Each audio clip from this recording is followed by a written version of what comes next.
பழனிக்கு பொண்ணு தர விருப்பம் இல்லை அப்படிங்கிற மாதிரி பொண்ணு வீட்டில் சொல்லிடுறாங்க. பொண்ணு வீட்டுக்கு பாண்டியன் குடும்பத்தை சேர்ந்தவங்க போகிறாங்க.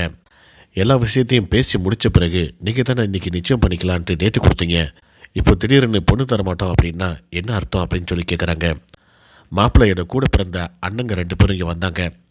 மாப்பிள்ளை உங்கள் வீட்டில் கடையில் கூலிக்கு தான் வேலை பார்த்துட்டு இருக்காராம். 3 வேளை சாப்பாடும் தங்கறதுக்கு இடம் மட்டும்தான் உங்கள் வீட்டில் கொடுக்குறீங்கன்ட்டு சொன்னாங்க.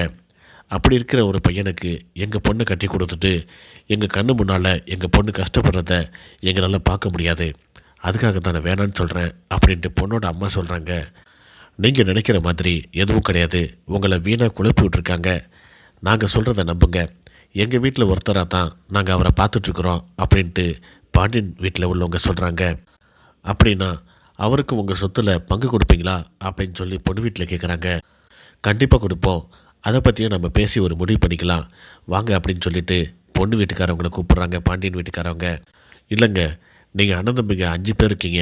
5 பேரும் சேர்ந்து ரவுடித்தனம் பண்ணுவீங்க அப்படின்னு கேள்விப்பட்டோம். அது மட்டும் இல்லாமல் மாதத்துக்கு ஒரு முறையாவது போலீஸ் உங்கள் வீட்டை தேடி வருமா? இந்த மாதிரி குடும்பத்தில் நாங்கள் சம்மந்தம் வச்சுக்க விருப்பம் இல்லைங்க. நீங்கள் கிளம்புங்க அப்படின்னு சொல்லிட்டு பொண்ணு வீட்டுக்காரவங்க சொல்கிறாங்க.